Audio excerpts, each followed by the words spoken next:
Hello friends, आज का video बहुत ही इम्पोर्टेंट होने वाला है। आज के वीडियो में मैं आपको बताने वाला हूं कॉलम कास्टिंग का पूरा प्रोसेस। तो फ्रेंड्स, वीडियो को लास्ट तक देखते रहें। सो फ्रेंड्स, आपको पता है किसी भी बिल्डिंग का जो मेन पार्ट्स होता है वह उसका फाउंडेशन होता है, पेडिस्टल होता है, प्लंथ बीम्स होता है, कॉलम्स होता है और स्लैब्स होता है स्ट्रक्चर में। तो फ्रेंड्स, आपको कॉलम्स का जो पूरा प्रोसेस है वह मैं इस वीडियो में आपको बताने वाला हूँ। यदि आप एक साइट इंजीनियर हो, सिविल सुपरवाइज़र हो या यदि आप घर बनवाना चाहते हो तो आपको कॉलम कास्टिंग का प्रोसेस आना चाहिए। वह मैं सारा इस वीडियो में आपको बताने वाला हूँ। सो फ्रेंड्स, आपको क्या करना है कि जैसे कि आपको दिख रहा है कि कॉलम कास्टिंग का काम यहाँ पर चल रहा है। तो कॉलम कास्ट होने से पहले आपको प्लंथ बीम कास्ट कर लेना है। प्लंथ बीम में जो रेनफोर्समेंट है वह भी आपको चेक करना है, या अकॉर्डिंग टू ड्राइंग ही आपको प्लंथ बीम और जो प्लंथ बीम का लेवल है वह भी आपको मेंटेन करके रखना है।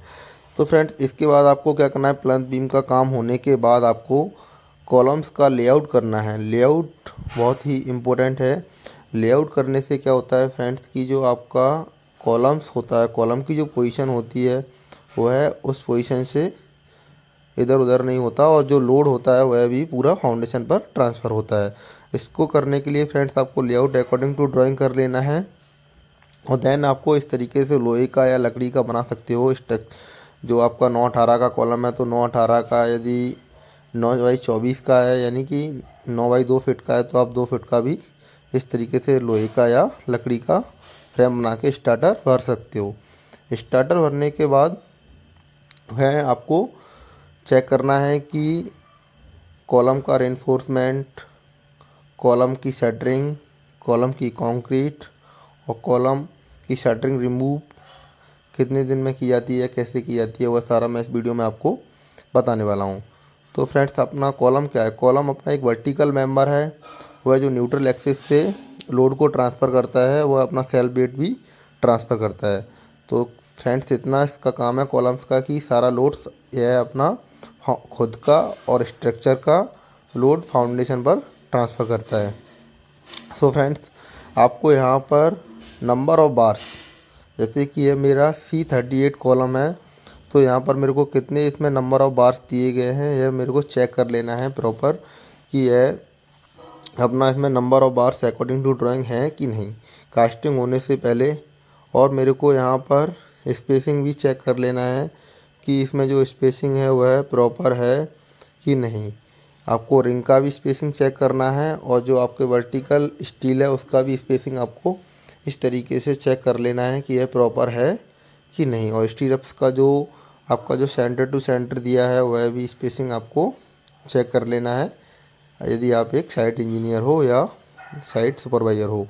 तो फ्रेंड्स, आपको इस चीज़ का विशेष ध्यान रखना है कि आपको यहाँ पर नंबर ऑफ़ बार्स और वर्टिकल जो स्टील है उसका स्पेसिंग और स्टीरअप्स है उसका स्पेसिंग आपको यह सारा चेक करना है। और कॉलम में यदि आपके 10 सरिये हैं या 12 सरिये हैं तो उसमें से आधे सरिये आपके छोटे बड़े होना चाहिए। छोटे बड़े से मेरा मतलब है कि जो स्टील है वह अल्टरनेट होना चाहिए और उसमें 1 मीटर का डिफरेंस होना चाहिए स्टील में।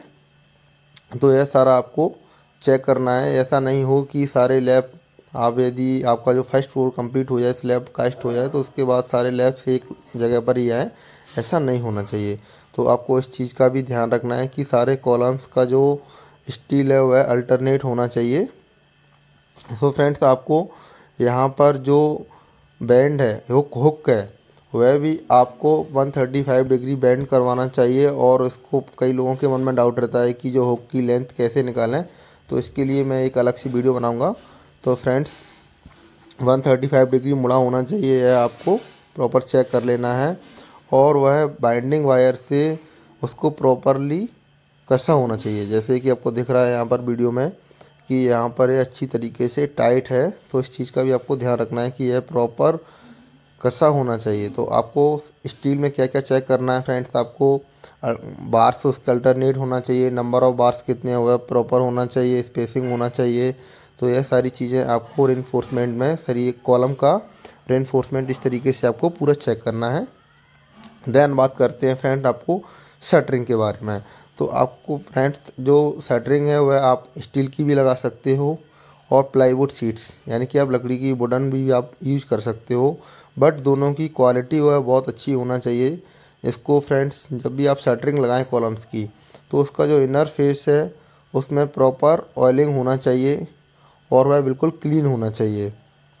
तो फ्रेंड्स और उसको जब आप कास्ट कर रहे हो तो कास्ट करने से पहले एक बार आप उसको साउल में कर लें, और देन उसको जब वो कास्ट हो जाए या पोरिंग हो जाए उसके बाद भी आप उसको दोबारा से आप उसका गोला कर सकते हो प्लम बॉब की सहायता से, जिससे कि वह बिल्कुल स्ट्रेट रहे। तो आपको खाली में भी उसको बल्ली या प्रॉप से सपोर्ट देना है और उसको कास्ट करना है। इस तरीके से फ्रेंड्स आपको प्रॉपर सपोर्ट दे के उसको फ्री रखना है, और जब वो कास्ट हो जाए उसके बाद आपको एक बार दोबारा से चेक करना है कि यह सही है कि नहीं। तो फ्रेंड्स इसके बाद बात करते हैं कॉलम की जो कंक्रीटिंग होती है। तो कॉलम की कंक्रीट किसी भी स्ट्रक्चर की कंक्रीट बहुत ही इम्पोर्टेंट पार्ट होता है स्टील के बाद। तो फ्रेंड्स आपको जो कंक्रीट की क्वालिटी है वह भी मेंटेन करके रखना है और वह भी बहुत अच्छी होना चाहिए। सो फ्रेंड्स आपको यहाँ पर अकॉर्डिंग टू ड्राइंग जो रेशो दिया गया है उसी के अकॉर्डिंग ही आपको कंक्रीट तैयार करना होता है।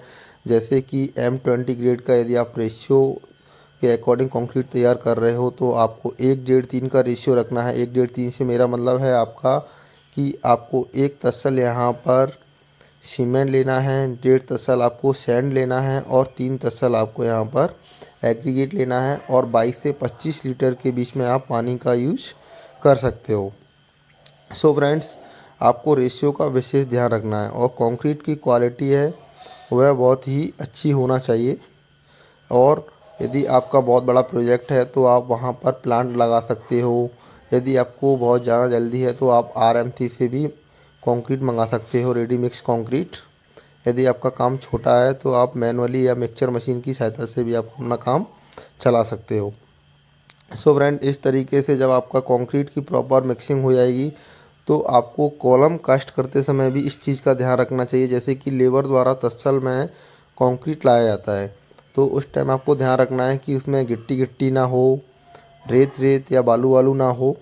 तो वहाँ से भी इस तरीके से उसमें प्रॉपर मिक्सिंग होके आए, और सैंड की और एग्रीगेट की जो क्वांटिटी है वह भी मेंटेन करके हर तसर में भरना चाहिए, जिससे कि जो कॉलम है उसमें आपके हनीकॉम्ब आने के चांसेस बहुत कम होंगे। यदि आप इसमें गिट्टी गिट्टी या रेत रेत भर देते हो तो आपकी जो कॉलम की क्वालिटी है वो बहुत ही गिर जाएगी और कॉलम बहुत ख़राब निकलेगा दूसरे दिन यदि आप शटरिंग रिमूव करते हो जब। और उसमें फ्रेंड्स आपको कॉलम कास्ट करते समय आपको बीच बीच में बाइवेटर भी प्रॉपर लगाना चाहिए। बाइवेटर लगाने के बाद क्या होता है इसमें से फ्रेंड्स जो वॉइड्स होते हैं वो सारे निकल जाते हैं और हनीकॉम्ब आने के चांसेस कम हो जाते हैं।